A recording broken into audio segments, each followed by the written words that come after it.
सब खुशियाँ पाते हैं।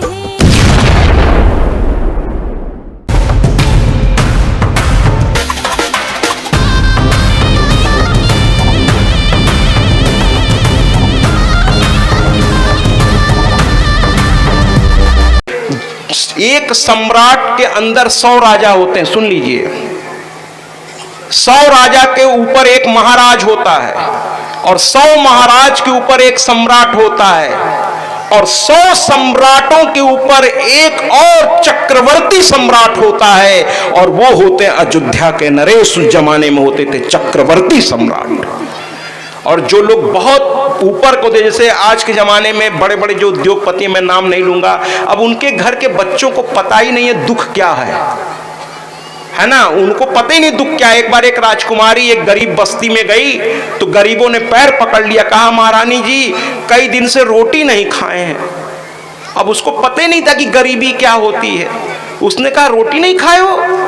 तो सब रोने लगे, नहीं महारानी जी रोटी नहीं खाए। एक किसी राजकुमारी की घटना मैं आपको बता रहा हूँ। तो कह रहे क्या हुआ, रोटी नहीं खाए हो तो ब्रेड खा लिया करो यार, रोटी ही खाना जरूरी है, ब्रेड खा लो, बटर लगा के खा लो। क्योंकि उसे पता ही नहीं था गरीबी क्या होती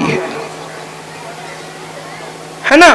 तो बात खैर दूसरी रानी की हो रही, ये तो आज के आधुनिक जमाने की लोगों की मैं बात कर रहा हूँ, पैसे वालों की। लेकिन वो लोग भी अच्छे हैं, मैं ये नहीं कहता कि नहीं तो कहेंगे महाराज जी बताइए हमारे यहाँ भी कथा करने आते और हमारा ही, तो ऐसा नहीं है। जो बड़े बड़े उद्योगपति हैं वो लोग भी बहुत अच्छे लोग हैं, अच्छे लोग हैं, है ना। तो कहने का तात्पर्य ये है कि उस जमाने की मैं बात बता रहा हूं, सुदर्शन की को सीने से चिपकाए ये लोग अयोध्या से चलकर श्रृंगेरपुर पहुंचे, जहां राम भी पहुंचे थे, जहां केवट मिला था। लेकिन उस जमाने में, जिस जमाने में मनोरमा पहुंची, वहां डाकू रहते थे। जैसे ही पता चला महारानी है और साथ में एक दासी है, तो डाकुओं को समझते देर नहीं लगी कि अरे भैया मरा हाथी भी 1.25 लाख का होता है। भाई बड़ा आदमी गिरता है तो भी उसमें बहुत कुछ होता है। तो कुल मिला के कहें ये रानी है, जरूर इसके पास दौलत तो अभी भी होगा, जबकि खाली हाथ चली थी वो, लेकिन वो सब घेर लिए इनको। और जो शरीर पे गहने वहने थे सब उतर। जब विपत्ति आती है ना महाराज, तो चारों तरफ से आती है। पति मर गया, पिता मर गया, गहने तक उतरवा लिए, केवल एक वस्त्र उसके पास बचा। उसने हाथ जोड़कर सबसे कहा मेरा दिन इस समय बुरा चल रहा है, मुझे आप लोग जाने दो, मुझे जाने दो। मेरे बच्चे का सवाल है, अगर मैं अकेले होती तो तुम मुझे मार भी डालते, मुझे चिंता नहीं थी। लेकिन मेरे बच्चे की रक्षा सिर्फ इसलिए नहीं कि मेरा बच्चा है, बल्कि इसलिए कि यह अयोध्या का भावी नरेश है, इसके पिता जा चुके हैं, मेरी जिम्मेदारी है कि अयोध्या सही हाथों में भेजी जाए। तो नाव वाले से कही भैया हमें उस पार पहुंचा दो। श्रृंगेरपुर गंगा जी का किनारा, नाव पे बैठ के जैसे राम उस पार गए थे केवट के सहारे, इसने भी एक केवट का सहारा लिया और उस पार उतर गई। वहां उतर करके अब उसको रुलाई, देखिए कोई कितना सहेगा। पिता मर गया, पति मर गया, राज्य चला गया, अब उसको पते नहीं है अंधेरे में जाए तो कहां जाए। युधाजित ढूंढ रहा है चारों तरफ इसको मारने के लिए। एक अकेली औरत, जरा कल्पना तो करिए क्या तकलीफ हुई होगी उसको। अब उसको रुलाई आने लगी, वो टूट गई, वो घुटनों के बल वहीं बैठ गई। कहने लगी हे मां मुझसे कहां गलती हो गई। जो भक्त होता है वो भगवान को दोष नहीं देता। कहने लगी हे मां मुझसे कहां गलती हो गई, मैंने तो हमेशा तेरी पूजा की, आज इतनी बड़ी विपत्ति तेरे रहते आ गई। हे मां तू कहां है, कहां है मां। और शायद उसने रोते हुए एक गीत गाया, बजाइए। मां मुझे अपने आंचल में छुपा ले, गले से लगा ले कि और मेरा कोई नहीं। मां मुझे अपने आंचल में छुपा ले, गले से लगा ले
रोते रोते उसने मां को पुकारा, हे मां, हे मेरी मां, आ जाओ, क्योंकि आज तुम्हारी ये बेटी अकेली पड़ गई है।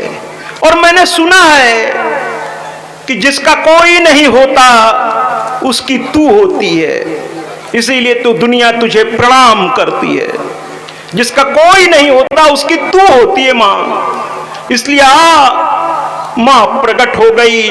तालियों से स्वागत करिए और जयकारा लगाइए, जगत जननी जगदम्बे मात की, साचे दरबार की।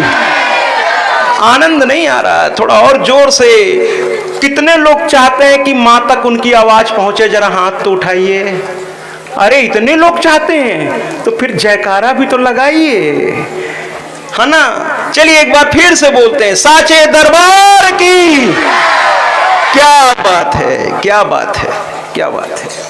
कुल मिलाकर मां ने कहा, घबराओ नहीं, ये वक्त है, ये भी कट जाएगा। और मां ने कहा, अभी इसी वक्त तुम भरद्वाज ऋषि के आश्रम में जाओ।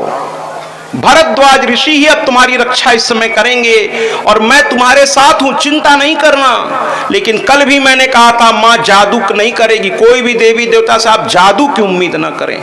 अगर कोई भी पंडित जी या कोई भी व्यक्ति ये कहे कि आप ये कर दीजिए और सब कुछ ऐसे ऐसे हो जाएगा, ना ना ना ना महाराज, करना आपके बस में है। होगा क्या ये तो ईश्वर ही जानता है। कर्म पर आपका अधिकार है। गीता में बार बार कहा, कर्मण्येवाधिकारास्तु, कर्मण्येवाधिकारास्तु मां फलेषु कदाचन।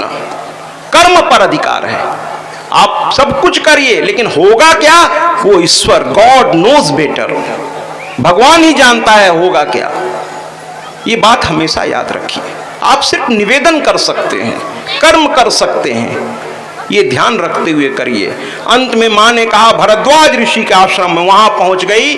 और भरद्वाज ऋषि के आश्रम में पहुंचने के बाद वहां पर भरद्वाज संत बड़े दयालु होते हैं। अगर कभी आप उनके पास चले जाइए और अच्छे से आप अपने भाव को रख दीजिए तो जो उनसे बन पड़ेगा आपके लिए वो करने से चूकेंगे नहीं। उन्होंने कहा, कोई बात नहीं बिटिया, आज से तू मेरी पुत्री हो, तुम्हारा लालन पोषण की जिम्मेदारी मेरी। और युधाजित यहां पैर भी नहीं रखेगा, क्योंकि संत से सभी घबराते हैं कि संत का प्यार आदमी को कहां से कहां पहुंचा सकता है। लेकिन अगर वो देवी भक्त है या किसी का भी भक्त है, लेकिन उसकी क्रोध की ज्वाला भी बहुत खतरनाक होती है। कोई भी समझदार व्यक्ति संत से नहीं उलझता। आपस में लोग उलझते हैं, दुनियादारी चलती रहती है, लेकिन संत के सामने तो सभी हाथ जोड़ के खड़े हो जाते हैं कि भैया इनका आशीर्वाद ही प्राप्त हो जाए। इनसे संत न किसी का दो, कहते ना, कबीरा खड़ा बाजार में मांगे सबकी खैर, ना काहू से दोस्ती और ना काहू से बैर। संत का न तो किसी से बैर होता है और न वो किसी एक व्यक्ति के प्रति उसका झुकाव होता है। संत सबके लिए, सर्वे भवन्तु सुखिना सर्वे संतु निरामया। संत तो कहता सबका कल्याण हो, बस आप में वो भाव होना चाहिए। कुल मिलाकर भरद्वाज ने रखा युधाजित को शिक्षा देना। 12 साल का हुआ। एक दिन वो बच्चों के साथ, ध्यान से सुनिएगा कि मां कैसे जीवन में उतरती है, जरा ध्यान से युवा खास। लेकिन उन्होंने औरों से अलग हटकर सपना देखा और आज वो देश के प्रधानमंत्री हैं। तो आप भी अगर आप सही रास्ते पे चलोगे तो आप दुनिया में, जब आईएएस का रिजल्ट निकलता है तो मैं देखता हूं किसान के बेटे ने आज आईएएस बन के दिखा दिया, एक मोची के बेटे ने आज आईएएस बन के दिखा दिया, है ना। तो कहते हैं ना कि कोशिश करने वालों की कभी हार नहीं होती। याद रखिए, कोशिश करने वालों की कभी हार नहीं होती और बिना कुछ किए जय जयकार नहीं होती। करिए हिम्मते मर्दा तुम मददे खुदा। एक बार हिम्मत तो करिए। और ये सब हिम्मत कहां से मिलेगी? कथाओं में, अध्यात्म से, गुरु के पास, विद्वानों के पास, संतों के पास रास्ता वहां से खुलेगा। ठीक है महाराज। तो कुल मिलाकर के हमारे भरद्वाज ऋषि ने उनको शिक्षा देनी प्रारंभ की। अब एक तो वो खुद भक्त था, ऊपर से एक संत ने शिक्षित किया। अब सुदर्शन को दूर दूर तक कोई टक्कर देने वाला नहीं था। अगर कोई संत का सर पर हाथ पड़ जाए, कोई विद्वान का हाथ आपके सर पर पड़ जाए, तब तो फिर चंद्रगुप्त के ऊपर जब चाणक्य ने हाथ रख दिया तो वो एक जो भेड़ चराने वाला लड़का था वो उस देश का राजा बन गया महाराज। तो अगर विद्वान अगर आपके सर पर, और ऐसे हाथ नहीं रखेगा, आप ये सोचिए कि आप घर बैठे रहिए, विद्वान स्वयं चलकर आएगा और कहेगा अरे आप जो है, ऐसा नहीं होता। पहले कुछ पाने के लिए आपको दौड़ना पड़ेगा उसके पीछे, और जो वास्तव में विद्वान होगा वो शुरू में आपको मौका नहीं देगा, वो कटा कटा फिरेगा। जो वास्तव में विद्वान होते हैं वो कम, मतलब क्या कहते हैं, एक जगह पर तो बोलेंगे लेकिन उसके बाद जब उतरते हैं उस जगह से तो फिर वो कम लोगों से कम बात करते हैं। लेकिन अगर उनकी साथ मिल जाए तो आप दुनिया को दिखा सकते हैं। कुल मिलाकर के भरद्वाज ने आज उसका जिम्मेदारी ले ली, अब तो उसको छूने वाला कोई था ही नहीं महाराज। उनकी देख रेख में वो एकदम तैयार होने लगा अयोध्या के नरेश की तरह। एक दिन बच्चे खेल रहे थे, छोटे बच्चे जैसे यहाँ भी खेल रहे हैं, आपस में खेल रहे थे, और वो ऋषि की आश्रम था तो वहाँ सब ऋषि पुत्र थे, वो सब संत पुत्र थे। आपस में खेलते खेलते एक दूसरे को, जैसे बच्चे मजाक में नहीं नाम लेते हैं, छोटे बच्चे एक दूसरे को चिढ़ाते हैं, तो एक बच्चे ने दूसरे बच्चे से कहना शुरू किया, क्लिब। ध्यान से सुनिएगा, बहुत सावधान हो जाइए। मां का एक बीज मंत्र अब आपके सामने प्रकट होने जा रहा है। 3 बीज मंत्र हैं महाराज, 3 शब्द हैं, 3 शब्द हैं, लेकिन ये ब्रह्मांड चलाते हैं। ऐम ह्रीम क्लीम, ये 3 महाबीज मंत्र हैं। और अगर इसको पूरा कर दें ओम के साथ, ओमकार के साथ, तो ये पूरा मंत्र, ऐसे मंत्रों का उच्चारण खुले रूप में नहीं करना चाहिए, लेकिन व्यासपीठ में समाज को बताने के लिए हम लोगों को थोड़ी ये छूट दी गई है, वरना मंत्रों का उच्चारण ऐसे खुले में नहीं करना चाहिए। आजकल लोग गायत्री मंत्र क्या कहते हैं, कार में स्टीरियो में बजाते हुए सोचते हैं बहुत अच्छा काम कर रहे हैं। गायत्री मंत्र की अपनी एक परंपरा है, ऐसे बजाते हुए नहीं घूमना चाहिए। तो ये महाबीज मंत्र है, ओम ऐम ह्रीम क्लीम चामुंडाय विच्चै, ये महाबीज मंत्र है। लेकिन ये बीज मंत्र इस संसार को जब प्राप्त हुआ तो इसको प्रथम रूप में पहले किसने इसको इस तरह से स्वीकार किया? तो वहां बच्चे खेल रहे थे आपस में, क्लिब क्लिब, और क्लिब का मतलब जानते क्या होता है? क्लिब का मतलब होता है नपुंसक। अब इसको और सरल भाषा में मैं कर तो सकता हूं, लेकिन ये मंच, ये पद मुझे इजाजत नहीं देती। आप लोग कभी कभी एक दूसरे को कहते हैं ना यहाँ की भाषा में, है ना, मैं इशारा कर दे रहा हूं, म से वो शब्द शुरू हो, बहुत जैसे जिसको कहते हैं ना गंवार, गंवार, उसको आप लोग अपने तरीके से कह देते हैं ना अपने एक भाषा में कि भैया एकदम कायरे हो क्या, गंवारे हो क्या, ठीक है ना। मैं थोड़ा यहाँ पर साहित्यिक शब्द भी इस्तेमाल कर सकता हूँ, थोड़ा आप लोगों की जो बोलचाल वाली शब्द हैं वो मैं यहाँ चाह के भी इस्तेमाल नहीं कर सकता आपको समझाने के लिए, तो थोड़े से में ज़्यादा समझिए महाराज। तो कायर हो क्या, यहाँ तक कि एक बार भगवान कृष्ण ने अर्जुन को भी यही कहा था। जब गीता कहते गए और अर्जुन कहते रहे नहीं नहीं, सामने मेरे ताऊ जी खड़े हैं, मेरा हाथ नहीं उठ रहा, खड़े मेरा हाथ नहीं उठ रहा है, अरे जिसकी गोद में हम खेले मेरे पितामह खड़े, मेरा हाथ नहीं उठ रहा है। तो अर्जुन को कृष्ण ने समझाते हुए कहा था, बहुत कुछ कहा, अंत में कहा एकदम क्लिब हो क्या, अरे क्षत्रिय हो तुम। ये उसी दिन अपना पद खो बैठे जिस दिन द्रौपदी को भरे सभा में अपमान किया जा रहा था। उस समय ये ताऊ नहीं थे क्या, ये तात नहीं थे क्या, ये मामा नहीं थे क्या, ये भाई नहीं था क्या, लेकिन एक भरे सभा में उस घर की बहू का अपमान हो रहा था और ये लोग सर झुकाए बैठे थे। इनकी मौत तो उसी दिन हो गई, तुम्हें तो बस धनुष चलाना बाकी रह गया। इन्होंने जब अपने पद की प्रतिष्ठा नहीं रखी, और मैं आप सभी बड़े बूढ़ों से कहना चाहता हूं कि गांव में जब कोई कन्या बाहर निकले, कोई बहू बाहर निकले और कोई दुष्ट व्यक्ति अगर दूर से भी उसके इस मर्यादा को शब्दों से भंग कर, तो आप बड़े बूढ़े खड़े होकर ललकार दीजिए, अरे ये किसी की भी बहू हो लेकिन है हमारे गांव की इज्जत। अगर इसकी ओर हाथ उठाकर गलत देखोगे तो तुम्हारे आंख निकालकर गोटी से खिल जाएंगे। बहु बेटियों को निश्चिंत करिए कि हमारे रहते तुम जाओ, मर्यादा में रहना, तुम्हारी ओर कोई गलत निगाह से उठा नहीं सकता। ये हर पुरुष की जिम्मेदारी है। जरूरी नहीं है कि वो आपके ही घर की बहू हो, किसी की भी घर की बहू तो है, किसी के घर की प्रतिष्ठा तो है। आपके सामने कोई उसके प्रतिष्ठा से खेल जाए, किसकी मजाल है अगर आप सब एक होकर खड़े हो जाएं कि खबरदार इसका अपमान नहीं करना। तो गीता में कृष्ण ने यही कहा, जिस दिन द्रौपदी को भरी सभा में खींचकर दुशासन लाया, ये और बात है, भगवान ने बचाया कि सारी बीच नारी है कि नारी बीच सारी है, सारी ही की नारी है कि नारी ही की सारी है। मैंने इतनी साड़ी बढ़ती गई कि कभी चकरा गया कि सारी बीच नारी है कि नारी बीच सारी है, सारी है कि नारी है कि नारी ही की सारी है। साड़ी खुलती जा रही थी, खुलती जा रही थी, खत्म नहीं हो रही थी, क्योंकि भगवान ने उसकी लाज बचा ली महाराज, लाज बचा ली।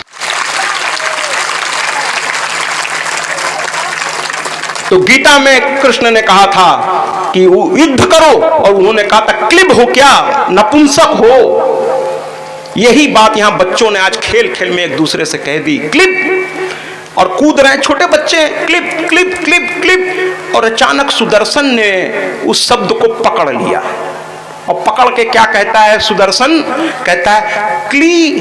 अभी 12 साल का तो बच्चा है, कहता है क्ली, ओ क्ली, ब खा गया।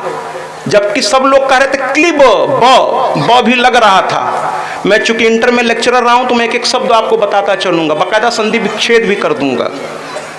तो ब खा गया, बचा क्या, क्ली। लेकिन अनुस्वार उस पर नहीं लगाया, अनुस्वार लगाते ये बीज मंत्र हो जाएगा। बच्चा है ना, उसको इतनी व्याकरण की जानकारी नहीं थी, वो तो खेल रहा था बच्चों के साथ। ब खा गया, माँ की कृपा देखिए, और वो भी कूद कूद के कहना शुरू किया, क्ली क्ली क्ली क्ली क्ली क्ली, ऐसे कहने लगा। खेलते खेलते खेलते खेलते खेलते खेलते अचानक उसकी समाधि लग गई। माँ की कृपा जब होती है तो ऐसे थोड़ा दुख सहिए, वो नाम लेते रहिए और अपना कर्म करते रहिए, भगवान एक दिन आपकी मदद के लिए आएगा, विश्वास तो रखिए। और जहां श्रद्धा और ज्ञान है वहीं भक्ति है, और जहां भक्ति है वहीं वैराग्य है, और जहां भक्ति ज्ञान वैराग्य सब एक साथ हैं वहीं भगवान आएगा, वहीं भगवान आएगा।